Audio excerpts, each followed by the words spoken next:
하이스토리 2024학년도 대비 수능 20번 문제입니다.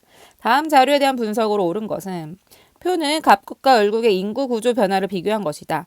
T년 대비 T 플러스 50년에 갑국의 전체 인구는 10% 감소하였고 을국의 전체 인구는 20% 감소하였다. 단 T년의 갑국과 을국의 전체 인구는 동일하다. 이런 단서도 다 중요하죠. T년 대비 T 플러스 50년에 갑국 전체 인구 10% 감소했다는 얘기는 예를 들어서 T년에 100명이었다면 T 플러스 50년에는 10% 감소한 90명이다 이 말인 거예요.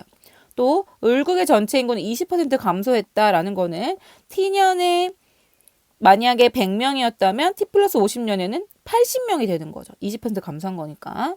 그리고 갑국과 을국의 전체 인구는 T년에 동일하다. 그러니까 갑국의 T년이 100명이면 을국의 T년도 100명이다 이 말인 거예요. 자, 합계 출산율, 전체 인구 대비 15에서 64세 인구 비율, 노령화 지수가 나와 있습니다. 자, 1번. T년과 T 플러스 50년 모두 갑국은 을국에 비해 저출산 현상이 강하게 나타난다. 자, 합계 출산율을 보면 4.2, 1.8 이렇게 갑국의 합계 출산율이 되어 있고요. 을국은요. 1.5, 0.9예요. 여성 한 명이 가임 기간 동안 낳을 것으로 예상되는 평균 출생아 수가 갑국에 비해서 을국이 현저히 더 적어요.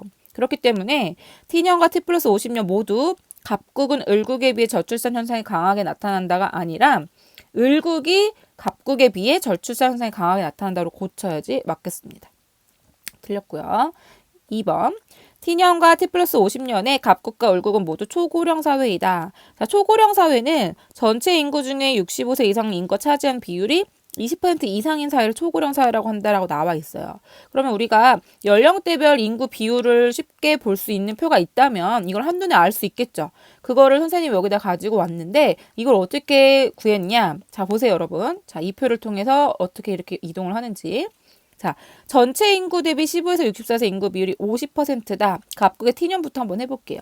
예를 들어서 여기가 0에서 14세 유소년 인구, 여기가 15에서 64세 부양 인구, 그리고 65세 이상 인구 이렇게 되어 있다고 해보죠. 자, 그러면 T년이에요. 갑국을 한 겁니다. T 플러스 50년. 자, 그러면 전체 인구를 여기다가 적어보고 예를 들어서 100명이라고 가정을 했어요. 그러면 그 중에 50%가 15에서 64세 인구다 라고 했으니까 여기가 50명이 되는 거죠. 그럼 나머지 이 부분은 어떻게 아느냐? 노령화 지수를 통해서 아는 거예요. 노령화 지수라는 거는 유소년 인구를 분모 100으로 뒀을 때 노년 인구의 값이라는 거죠. 그러면 25래요. 그러면 이게 뭔지 모르고 이게 뭔지 모르는데 그냥 우리 A, B라고 한번 가정을 해보죠. A분의 B 곱하기 100이 25가 되려면 여러분 A분의 B는 4분의 1이잖아요. 그렇죠? 4분의 1 곱하기 100해야 25니까. 그렇다는 얘기는 A 대 B는 4 대 1이라는 거예요. 그러면 100명에서 50명 빼면 나머지 50명인데 50명을 4 대 1로 나눠가는 거죠. 그래서 여기가 40명, 여기가 10명 이렇게 되는 거예요. 같은 방법으로 T 플러스 50년도 해볼 수 있겠죠. 전체 인구가 몇 명이다 라고 가정을 해야 돼요. 여기서는 10% 감소했으니까 90명이라고 가정을 하는 거예요. 그쵸? 여기를 100명이라고 뒀으니까. 그럼 이 90명일 때 15에서 64세 인구 비율이 60%래요. 그럼 90명의 60%는 54명이 되는 거죠. 그래서 여기가 54명이 되는 거고 노령화 지수는 100이래요. 노령화 지수가 100이라는 건 무슨 말이에요? A분의 B 곱하기 100이 100이라는 건 여기가 1이라는 거잖아요. 1대 1이라는 거예요. 그러면 90명에서 54명을 빼면 36명이 나와요. 36명을 1대1로 나누면 18명 이렇게 되는 거예요. 그렇죠? 이 방식으로 똑같이 을국도 해보면 됩니다. 그래서 여기 표에는 지금 전체 인구 대비 이 해당 인구가 차지하는 비율이 여기 나와 있고요. 앞에 퍼센트로. 그리고 괄호 안에 있는 거는 명수 100명이라고 가정했을 때 그럼 몇 명이 되느냐 그거를 넣어본 표입니다. 그래서 T년과 T 플러스 50년의 값을 갑국의 경우 우리가 구한 거를 여기다가 적어봤듯이 을국도 해볼 수 있는 거죠, 여러분. 방금 선생님이 말해준 거대로. 자, 그래서 이 표를 보고서 우리가 선지를 풀어보도록 할게요. 자, 그러면 T년과 T 플러스 50년 갑국과 을국 한번 보죠. 자, T년의 갑국은 노년 인구가 10%, 여긴 20%예요. 을국은 30%죠. 그럼 20% 이상이어야 초고령 사회인데 이 부분은요. 10%밖에 안 돼요. 여기는 다 초고령 사회가 맞지만. 그러니까 갑국의 T년 때문에 안 됩니다. 갑국의 T년이 여기 들어가 있잖아요. T년과 T 플러스 50년 갑국 을고 모두 초고령 사회야. 그래서 틀렸죠. 3번 T년 대비 T 플러스 50년의 노령화 지수 증가율은 갑국하고 을국 어디가 더 크냐. 자 보세요. 25가 100이 됐어요.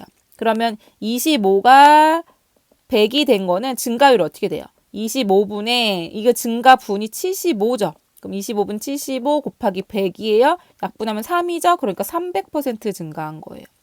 또 여기는요. 150이 200이 된 거예요. 그쵸? 그러면 150분의 여기 좀 밑에를 지우고 풀어볼게요. 150분의 50만큼 증가한 거죠. 곱하기 100이에요. 그럼 여기 3분의 1이죠. 앞에가. 그러면 33.33333 이렇게 나가겠네요. 그쵸? 그러면 300%고 여기는 33.3%인데 어디가 크겠어요? 당연히 갑국이 더 큰 거죠. 그래서 갑국, 을국을 바꿔야 맞는 설명이 되겠습니다. 4번 T년에 을국의 유소년 인구는 T 플러스 50년의 갑국의 유소년 인구보다 많다. 자, T년의 을국의 유소년 인구는 어때요? 20명이에요. 20명 여기 20명이죠. 그리고 T 플러스 50년의 갑국의 유소년 인구는요. 18명이에요. 그러면 T년의 을국의 유소년 인구가 T 플러스 50년의 갑국의 유소년 인구보다 많다가 정답이 되는 거네요. 4번이 정답이 되겠습니다. 5번 T년의 노년 인구는 을국이 갑국의 3배이고 자 T년의 노년 인구는 어떻게 돼요? T년의 노년 인구는 여기네요. 10명이에요. 그리고 을국은 30명이에요. 그러니까 을국이 갑국의 3배 맞죠? 그리고 T 플러스 50년의 노년 인구는 을국이 갑국의 1.5배이다. 을국이 24명이고요. 갑국은 18명이에요. 1.5배, 18명의 1.5배면 27명이 되는데 24명밖에 안 되잖아요. 그러니까 1.5배가 안 되는 거죠. 그렇죠? 정답은 4번이 되겠습니다.